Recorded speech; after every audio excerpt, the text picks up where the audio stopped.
Halo Sobat Catatan Jurnalis, terima kasih sudah mampir lagi di channel ini. Nah, teman-teman Sobat Catatan Jurnalis, 14 Desember kemarin KPU resmi mengumumkan sejumlah partai politik yang lolos sebagai peserta pemilu di 2024. Nah, yang uniknya nih teman-teman, bahwa ada salah satu partai memang yang didedikasikan bagi kaum-kaum petani, kaum-kaum buruh, dan kaum-kaum pekerja yang ada di seluruh Indonesia.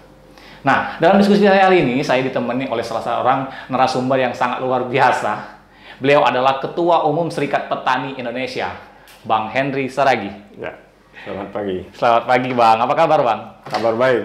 Waduh, terima kasih. Tetap seger ini kayaknya nih, Bang Henry ini. Alhamdulillah, mulai bekerja pagi. Mulai bekerja pagi. Ya.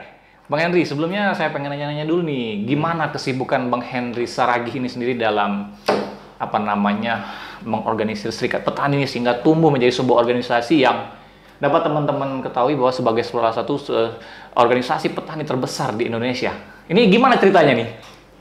Iya, jadi kalau ini adalah bisa dibilang panggilan ya. Panggilan untuk berbuat kebajikan ya untuk kehidupan ini. Jadi ya ini sudah mulai sesungguhnya sejak mahasiswa ya tahun 86 ya di Medan dulu ya, kita mulai dari forum studi ya, kemudian 87 belum pun tamat kuliah sudah hidup ya bersama dengan masyarakat tani pedesaan ya untuk berbuat ya kemajuan di masyarakat desa.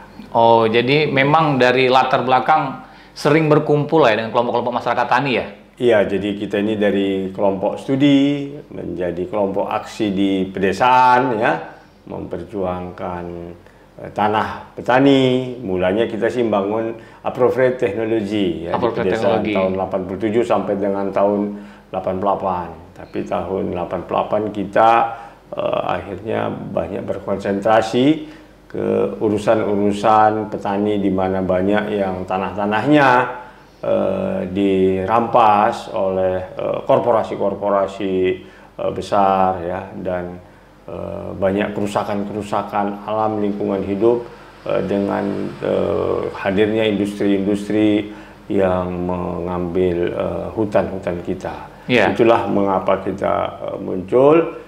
Kemudian di bawah era Orde Baru dulu tidak boleh katakanlah berserikat secara terbuka.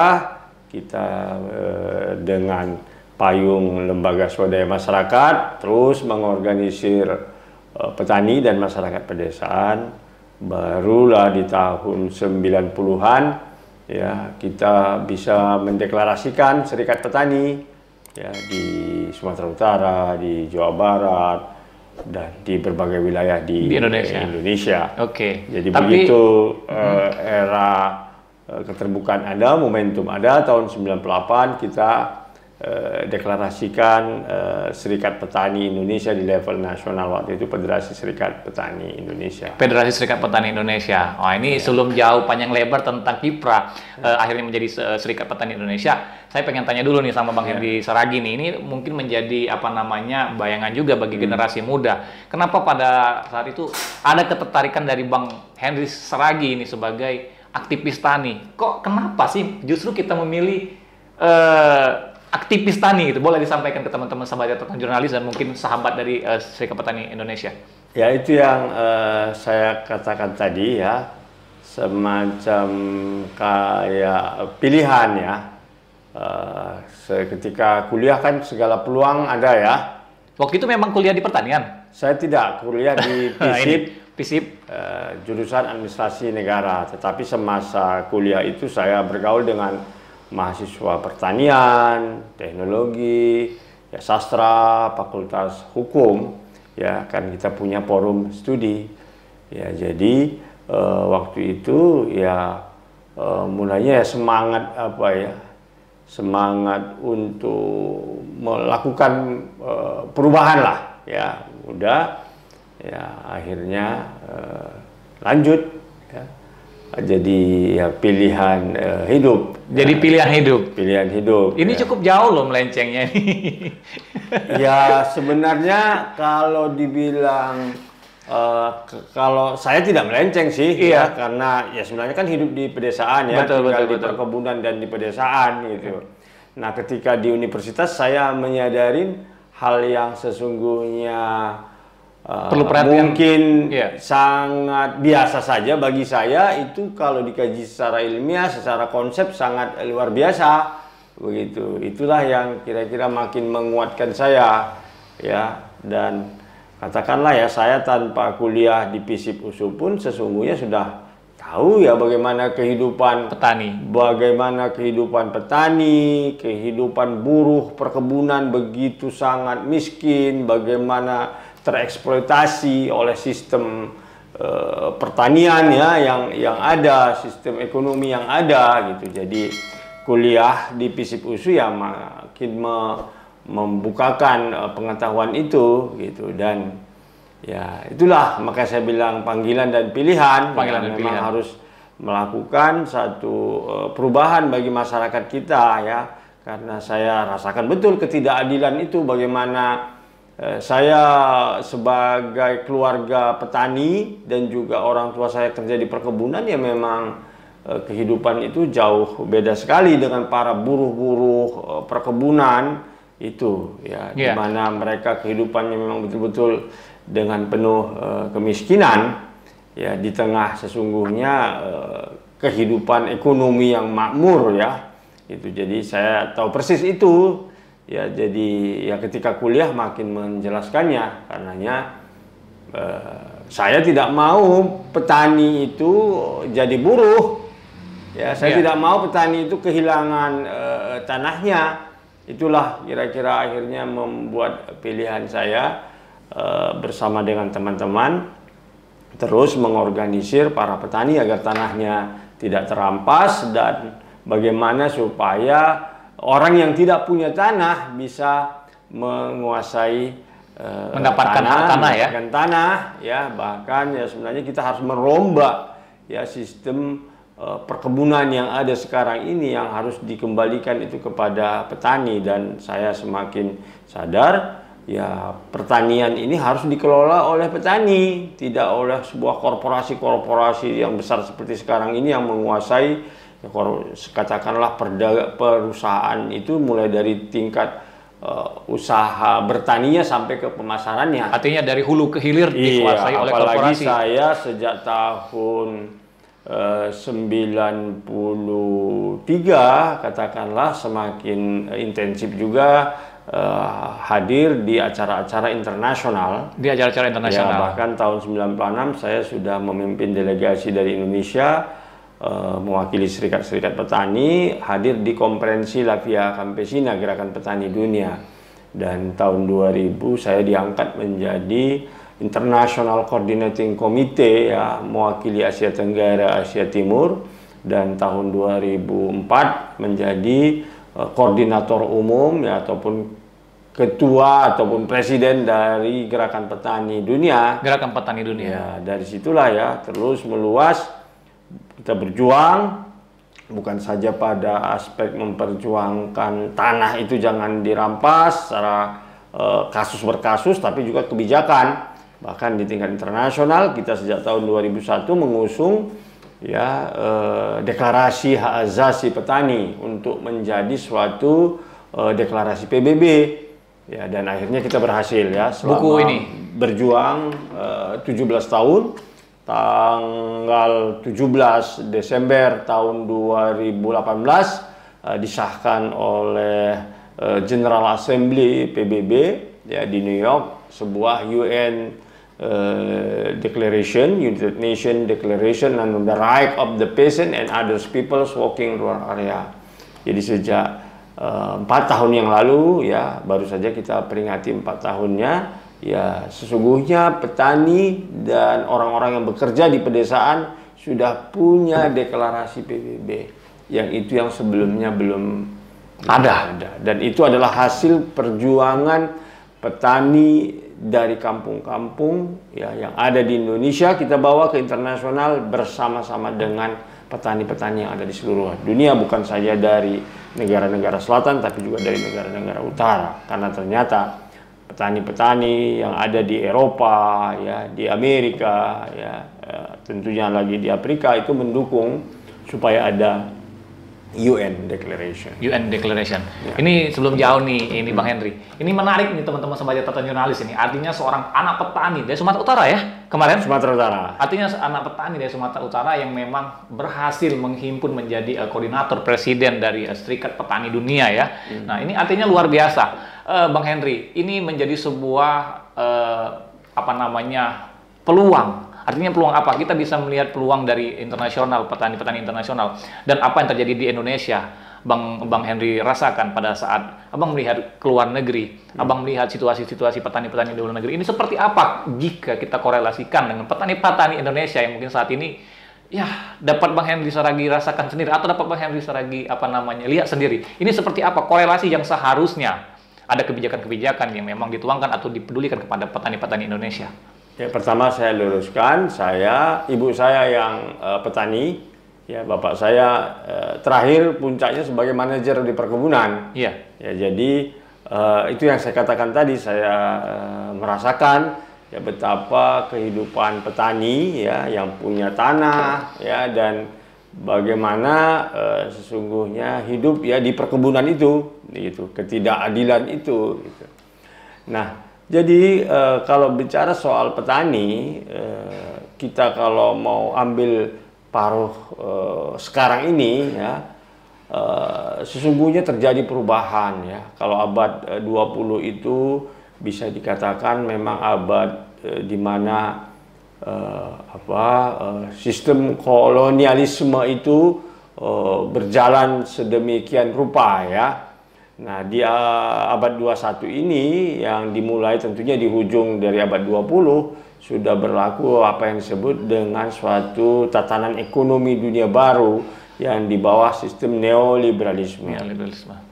Jadi di bawah kelahiran WTO, World Trade Organization, seluruh tatanan ekonomi dunia berubah dan termasuk dunia pertanian. Jadi semakin diliberalisasikan seluruh kebijakan di bidang pertanian. Tidak ada lagi proteksi yang diberikan kepada katakanlah petani dan masyarakat di pedesaan. Itu berlaku di seluruh dunia. Ya, karena begitu keharusannya orang menjadi anggota WTO. Nah, di bawah sistem ini maka terjadilah apa yang disebut dengan privatisasi, liberalisasi ya di bidang kehidupan ini, terutama di bidang pertanian.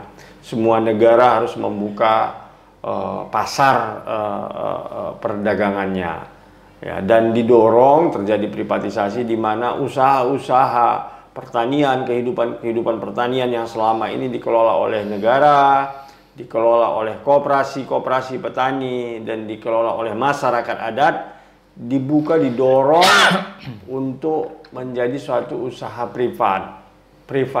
korporasi. Nah, inilah yang terjadi sehingga ya sekarang ini perubahannya begitu besar.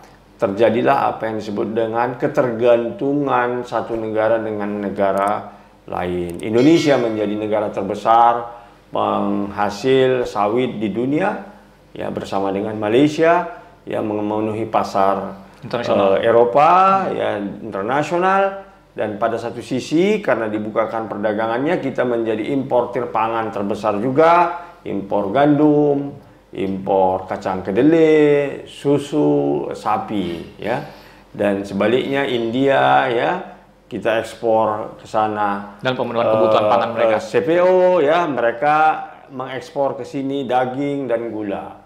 Jadi ketergantungan inilah yang terjadi, dan karenanya ya menurut kita akhirnya pangan ini dikuasai oleh korporasi-korporasi besar, sejak dari produksinya, industrinya, bahkan masarannya. Jadi kita lihatlah misalnya Indonesia negara yang surplus sawit berlebih, tetapi kita harga minyak goreng mahal. Jadi akses rakyat terhadap minyak makan susah. Demikian juga di India dan di negara-negara lain. Dan secara otomatis tanah-tanah petani pun terdorong semakin dikuasai oleh korporasi-korporasi pengalih fungsi besar lahan tadi, ya. Itu baik itu atas nama untuk tanaman pangan, bahkan atas nama penyelamatan planet ini untuk proyek apa yang disebut dengan climate change.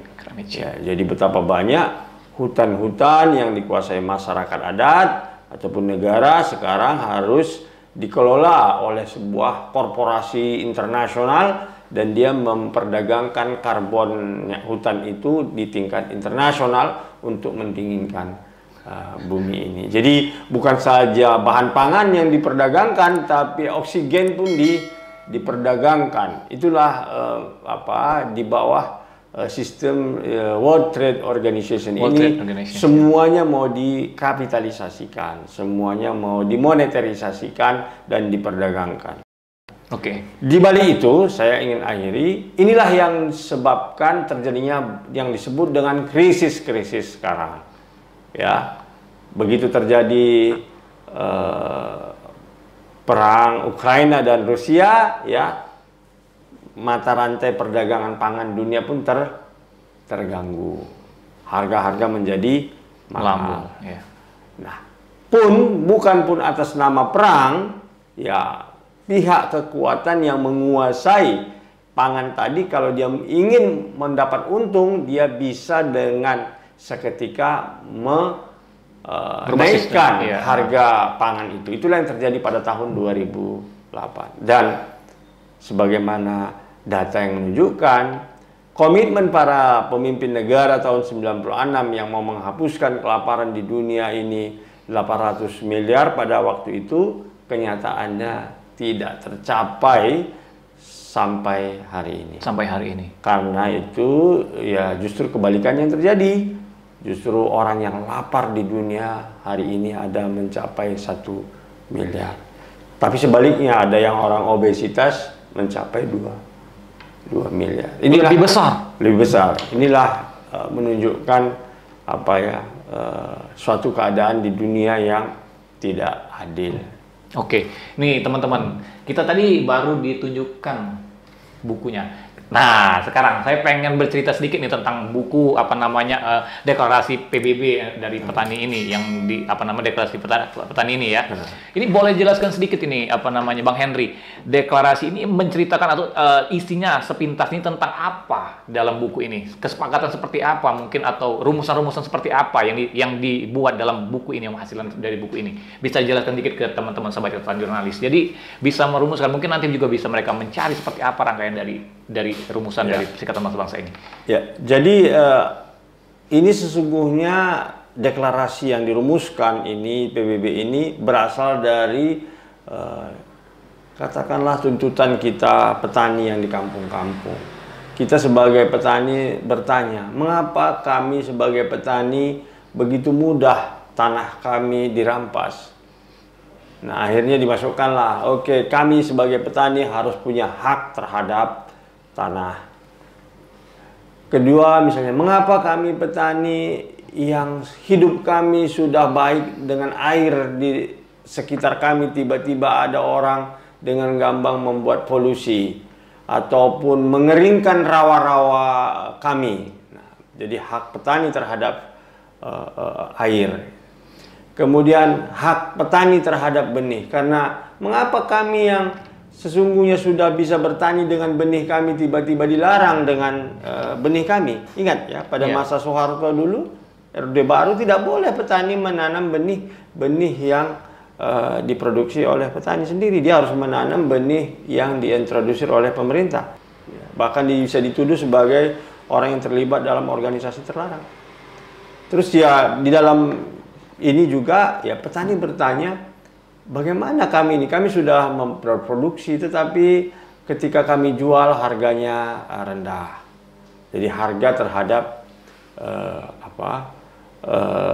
produksi pertanian, juga terhadap pupuk. Ya. Bagaimana kami yang sebenarnya bisa menggunakan pupuk yang ada di sekitar kami harus menggunakan pupuk yang harus dibeli.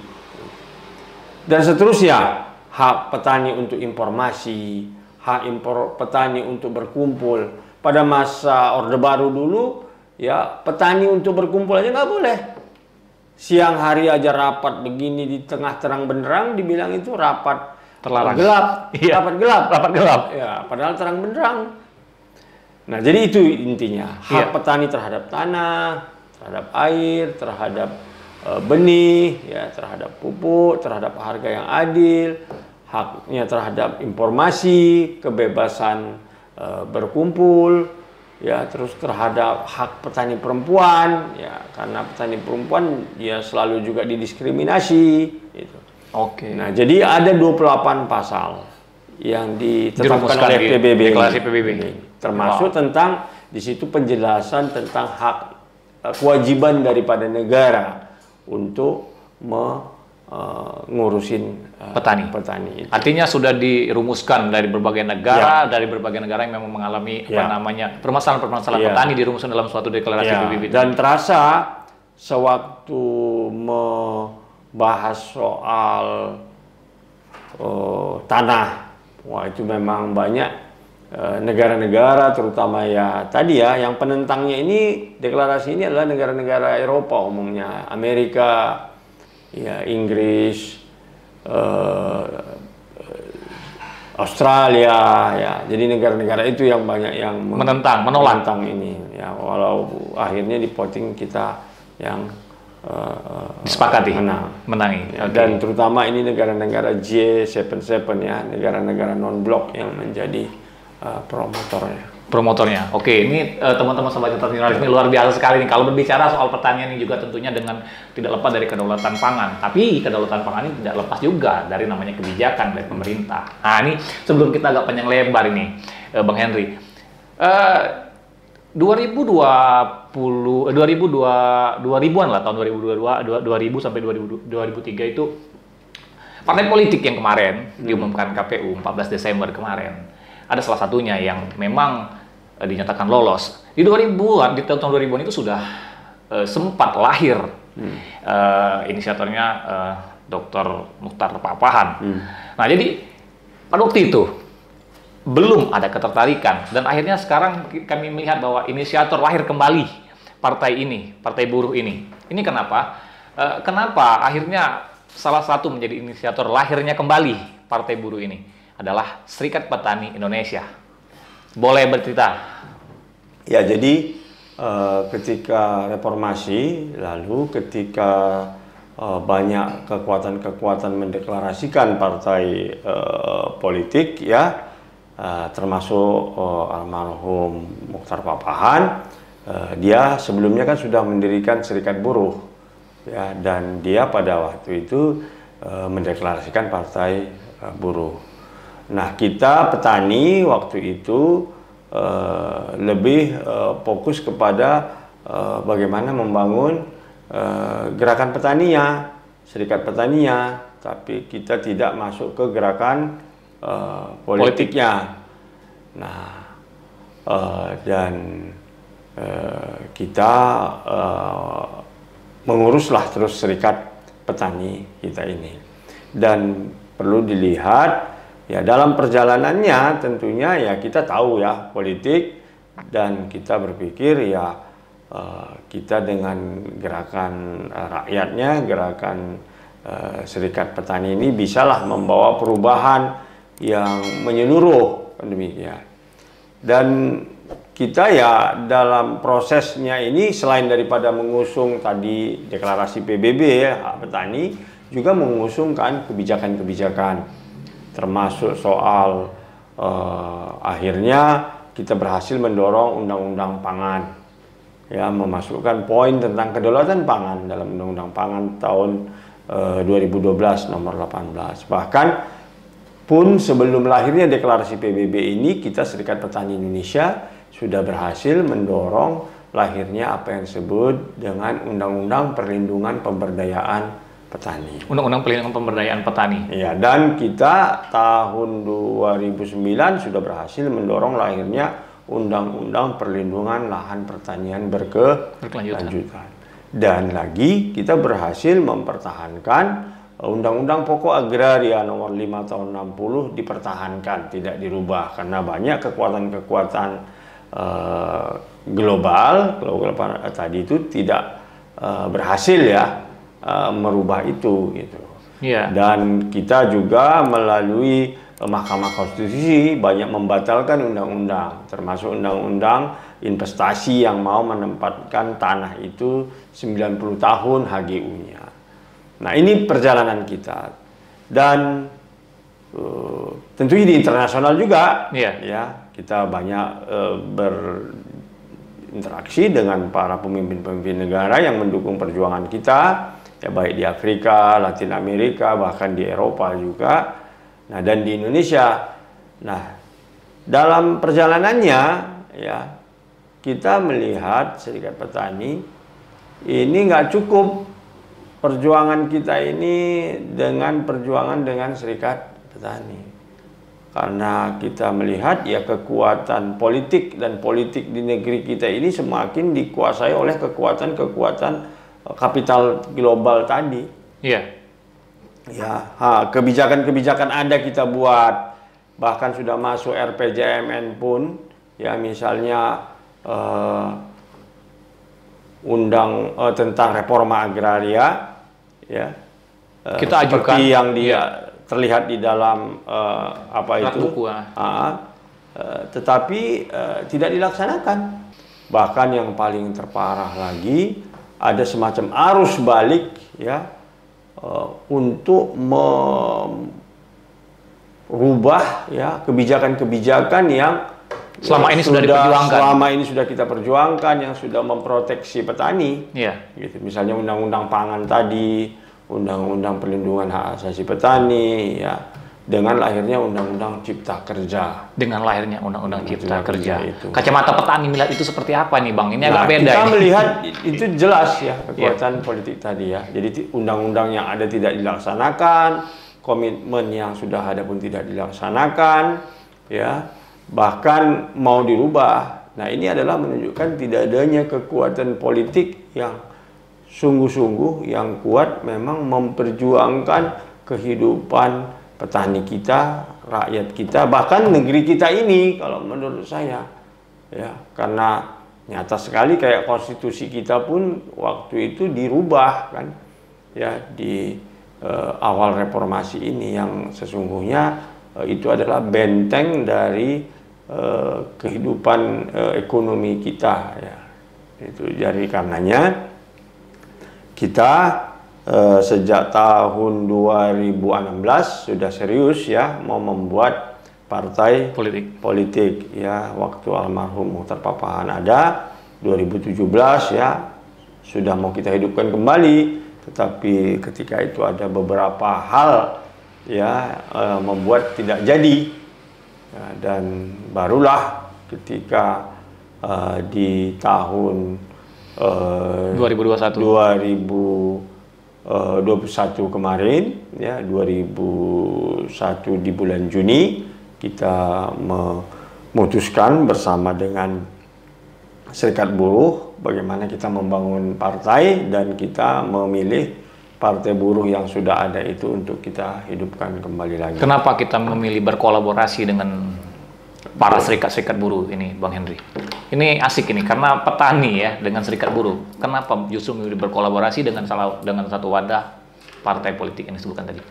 Ya karena kita lihat inilah memang lapisan masyarakat, golongan masyarakat kita yang memang terhisap ya ditindas oleh kekuatan kapital sekarang ini ya.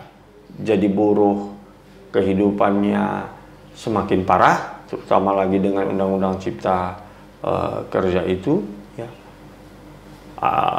Dari kerja permanen menjadi kerja outsourcing ataupun kerja serabutan jadinya ya kalau bahasa apanya ya. Belum lagi jaminan-jaminan sosial lainnya yang terus dikurangi ya. Kemudian jadi petani tidak bisa karena tanah tidak ada, dan kalaupun bertani ada, harganya semakin tidak katakanlah menguntungkan petani, ya, dan alam semakin rusak. Ya. Nah, jadi ya menurut kita ya petani dan buruh adalah satu golongan yang memang harus memperjuangkan kepentingannya, memperjuangkan ya kehidupan ini, karena ini adalah lapisan yang terbesar ya sesungguhnya dalam kehidupan kita ini yang sampai hari ini masih mengalami ya kemiskinan, ya kelaparan, bahkan ya ketertinggalan lainnya.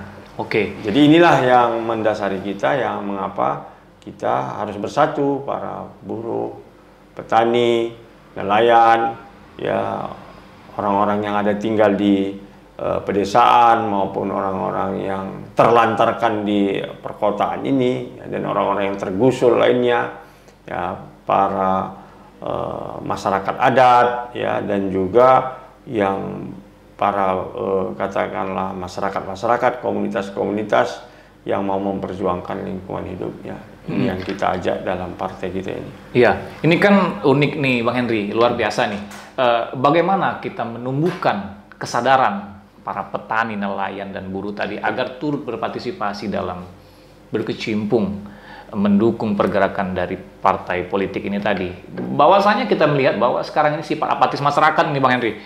Agak kita lihat juga nih bahwa kalau kami di lapangan itu melihat kepedulian terhadap dunia perpolitikan ini cukup dirasakan oleh masyarakat ini agak acuh. Nah, ini bagaimana nih kira-kira kita bisa kembali membangun dan merangkul perspektif bahwa masyarakat petani, masyarakat buruh ini agar mereka kembali menentukan arah mereka. Ya, jadi kita dua katakanlah kategori yang kita kerjakan. Pertama, kita ini adalah punya sudah sejarah panjang ya dalam berjuang, ya, yang berhimpun dalam serikat petani, serikat-serikat buruh, serikat-serikat pekerja, nelayan tadi, ya, dan kita merasakan betapa perjuangan kita selama ini sebenarnya sudah menunjukkan tingkat kemajuan. Kita berhasil mendorong lahirnya undang-undang, kita berhasil mempertahankan undang-undang yang kita perlukan, dan kita berhasil membatalkan undang-undang yang tidak kita inginkan. Termasuk tadi ya, Undang-Undang Cipta Kerja itu sudah batal, ya, kita judicial review. Jadi sekarang posisinya inkonstitusional. Ya. Jadi itu. Dan kedua, dari segi kehidupan nyata kita sudah merasakan betapa perjuangan kita sudah bisa mendapatkan tanah sebenarnya, ya, bagi petani bercocok tanam yang lumayan, ya. Dan bagi buruh sendiri pun setelah berhimpun di serikat buruh, serikat pekerja sudah merasakan sebenarnya kemarin mulai perbaikan kehidupan itu. Gitu. Nah, hanya saja karena kita kurang kuat, ya, kurang mempunyai kekuasaan, jadi kita merasa penting ini memperluas lagi kemampuan kita, pengaruh kita, kekuatan politik kita, ya, di dalam membuat undang-undang, dalam menegakkan undang-undang dan menjalankan undang-undang itu untuk membawa kebaikan kehidupan kita, rakyat, masyarakat ini, dan alam kita ini. Itu. Nah, yang kedua, kita mau mengajak kepada orang-orang yang belum bergabung di serikat kita, bahwasanya masa depan kita ini ataupun kehidupan kita sekarang ini sedang terancam ini. Kalau kita tidak bergerak, bangkit, kita bukan dalam keadaan aman. Kita tidak baik-baik saja. Tidak dalam keadaan baik-baik saja sekarang ini, gitu. Ya, baik itu ancaman terhadap krisis pangan, ya, krisis energi, ya, karena ini salah, ya, mendorong orang menjadi suatu kehidupan yang rakus, ya, dan juga krisis kehidupan alam kita ini. Ya, bencana alam apa sebagainya ini kan akibat daripada kesalahan pembangunan. Ya, kita juga akan terancam dalam perang, Karena di balik perang ini sesungguhnya kan ini adalah perang perebutan kekayaan alam ini.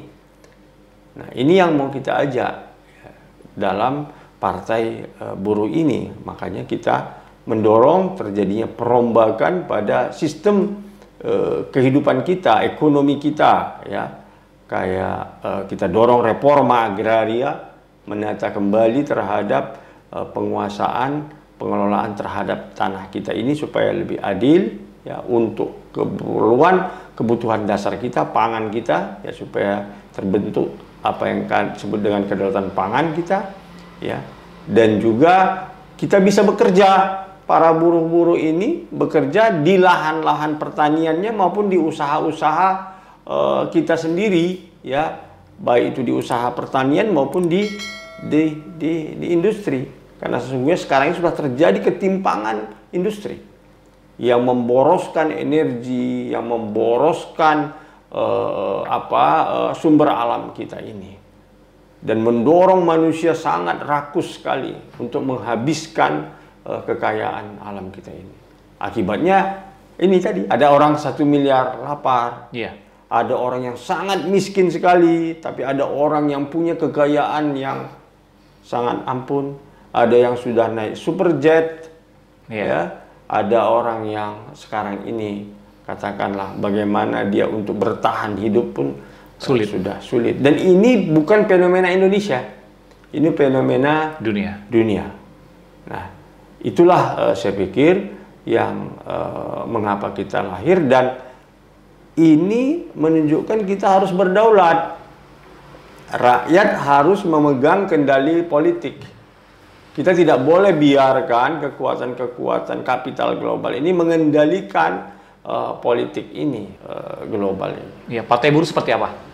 Ya, ini kita Partai Buruh akan mendorong, ya, kedaulatan rakyat, kedaulatan negeri kita ini dalam mengatur kehidupan ekonomi, sosial, dan budaya kita ini.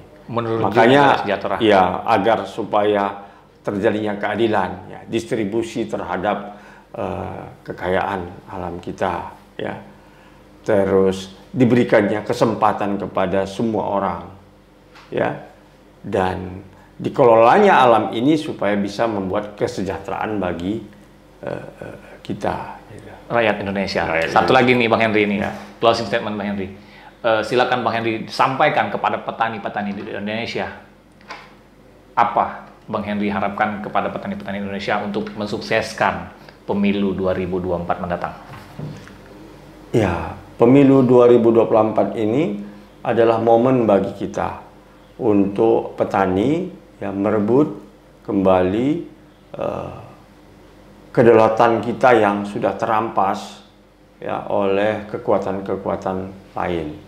Nah, petani harus aktif di dalam berpolitik. Buruh, ya, tani, nelayan, orang-orang yang tergusur, dan rakyat-rakyat kecil harus bergabung ke dalam Partai Buruh, ya, untuk maju tampil sebagai katakanlah DPR, baik di kabupaten, kota, provinsi, dan pusat, juga menyiapkan pemimpinnya untuk bisa di pemerintahan di daerah, ya, maupun di kota, dan juga aktif dalam pemilihan presiden di tahun 2024 ini. Kita tidak boleh menyerahkannya ini kepada kekuatan-kekuatan yang semakin menjauhkan dari kehidupan kita yang kita cita-citakan.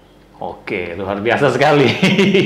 Diskusi kita hari teman-teman sahabat catatan jurnalis ini luar biasa sekali, kesempatan ketemu sama Bang Henry Saragih selaku Ketua Umum Serikat Petani Indonesia. Ini beruntung beliau lagi ada di Jakarta, akhirnya kita bisa berjumpa hari ini. Bang Henry, terima kasih waktunya hari ini Bang Henry, dan semoga nanti ada kesempatan di lain waktu kita bisa berdiskusi lagi dalam mendekati Pesta Demokrasi 2024. Terima kasih sudah jauh-jauh dari Sumatera Selatan, dari Palembang, dari sungai yang sangat kaya alamnya datang ke sini. Semoga acara kita ini bisa membawa sebuah penyebaran kabar yang bagi saudara-saudara kita semua. Oke, baik. Saya Reza Palepi dan Ketua Umum Serikat Petani Indonesia Bang Henry Saragih. Terima kasih dan sampai jumpa lagi teman-teman di Catatan Jurnalis di diskusi kita selanjutnya. Terima kasih Bang Henry. Aduh, luar biasa ini. Ini buku ini diwarisin ke Heja kan? Boleh sama Mo. Ya, Silakan. Makasih Bang Henry atas waktunya. Ya. Siap.